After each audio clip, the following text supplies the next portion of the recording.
We've been bringing you multiple stories from across our country, but I do want to turn things right here to our valley area in Arizona. We did have our very own Kari Lake interview another person today, and this is Dr. Chad Wilson with the East Valley Institute of Technology. Let's listen into that interview right here on News Now.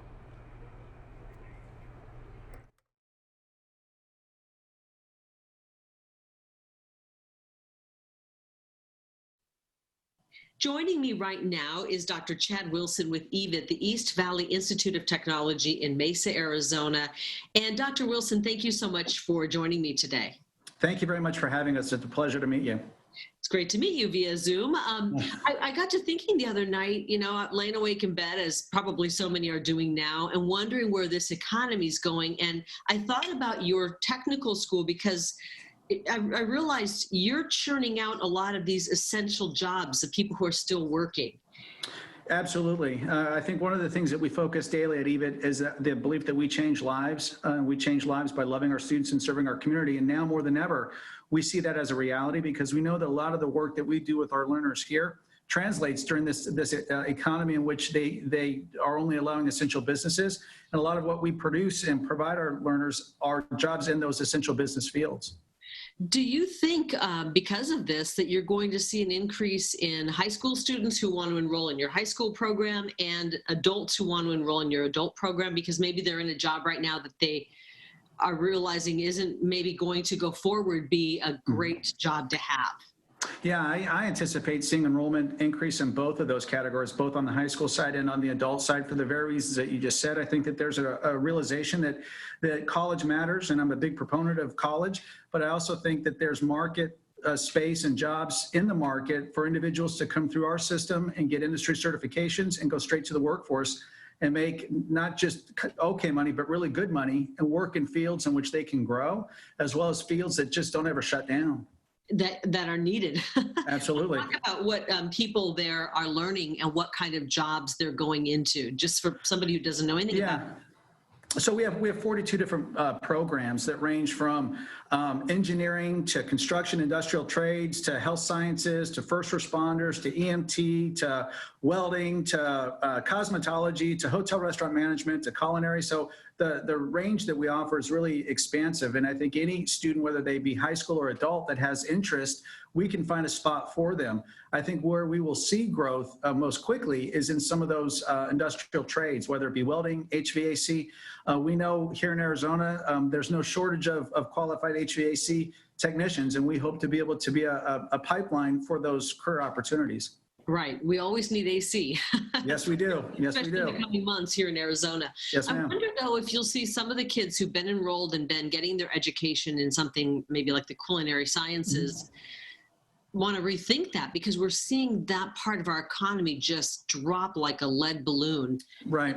I think so. We were talking about this in our leadership meeting the other day that it's similar to, I think we will experience similar to what we experienced after 9/11, in which as individuals, we're watching our first responders, we're watching our medical professionals on the front lines, saving lives and protecting who we are as a country. And anticipate that we're going to have an influx of students that are interested in those professions as well. Not only because, to your point, we know that those are essential services, but also I think people step back and realize that a career field in those areas not only can provide good revenue and good income, but also gives you an experience that sometimes you're not going to get in other sectors.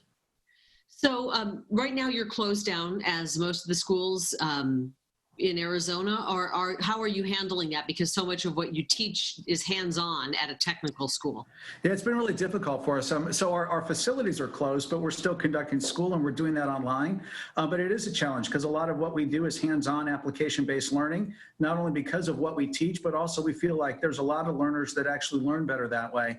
And so we've kind of have a two-part pronged process. The first part is we're asking students to kind of cyclical review some of the information that we covered up until this point, so that they can have a deeper understanding of their industry certification requirements. But we also are prepared, once we can have students back on campus, even students that have graduated and completed, bring them back on campus and give them some of those hands-on learning opportunities that will refresh their skills prior to their industry certification assessments.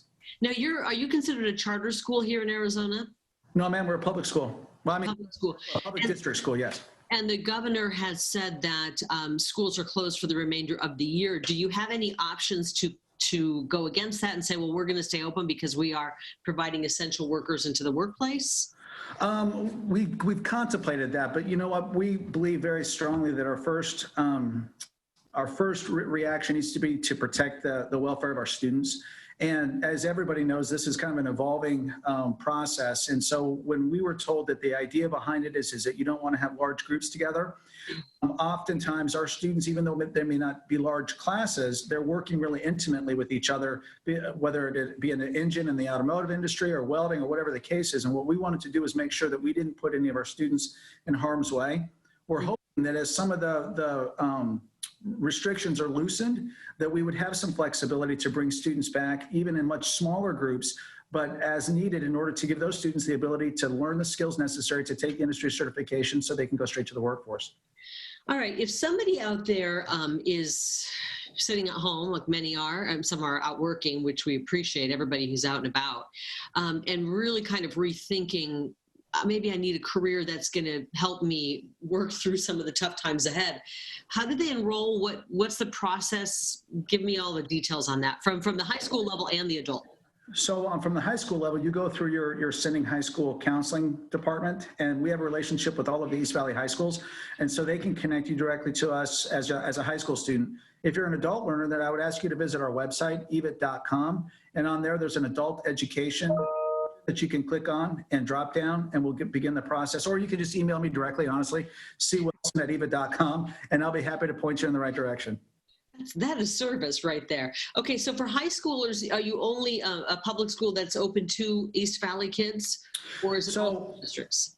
I'm sorry to interrupt you. That's a really good question. So we service the East Valley, but there are EVITs on the West Valley. Westmac is a EVIT, but it's on the west side. Down in Tucson, Pima-J TED services the same sort of opportunities. And so we have different locations. The CTEDs across the state of Arizona. So no matter where you might be living, whether you're a high school student or you're an adult, there's a CTED that can service you. Have you been growing every year? I imagine this, the reality being as the Valley grows, you need to churn out more workers and more people who are skilled. Have you seen growth in your school? Yeah, we have. So we were up about 10% this year versus last year. And I think it's not only for the reasons that you said, but I also think that the traditional model of education is shifting. And I think there's a realization that every scholar needs a skill, and that every individual that is going to go into the year, go into post-secondary learning, having a skill helps them in that opportunity, whether they pursue that as a career or not. Having had the opportunity to be on a campus like EVIT, I think produces benefit down the road that sometimes families didn't realize but are starting to realize. Okay, final question. How are you, I'm sure you're talking now in how you're going to open up when you do. Do you foresee opening up here in the coming months and doing summer school to catch up? And then how do you foresee making that safe for everybody? So, I mean, obviously, we're going to take direction from our governor. I think the Department of Education, the governor's office have been very forward-thinking in the process that they've laid out for us. Our hope would be that we could open sooner rather than later. We would love to be able to be in a position where this summer, as early as middle to latter part of May, first part of June, we could start offering classes again. Many of our students would have completed the program because school ends May 21st, but we still want them to come back if they like and continue their learning. We're not anticipating charging enrollment fees for those students that are currently with us, but we also are then beginning to look at what will next year look like in our efforts to enroll both high school and adult learners, so that if we're able to be back in a position in August that we're back to full operations, that we could then meet the needs of not only our communities, but our business and industry partners that I know need a workforce to get the economy back up and running. Okay, Dr. Chad Wilson, today, you guys are doing a really important work over there, and I'm so pleased to see that people are getting a future coming out of our technical schools. So it's evit.com? Yes, or C. Wilson, yes. Okay, C. Wilson at evit.com. So evit.com is our website. You can go straight there. There's drop down. If you're a high school student, you can talk to your counselor, or you can just email me, cwilson at evit.com, and I'll be happy to get you started. Okay, and it's EVIT for someone who's not familiar with it. Yep. EVIT. Thank you. Have a great day. Thank you. And I appreciate it. Wish you all the best. Thank Bye-bye. you.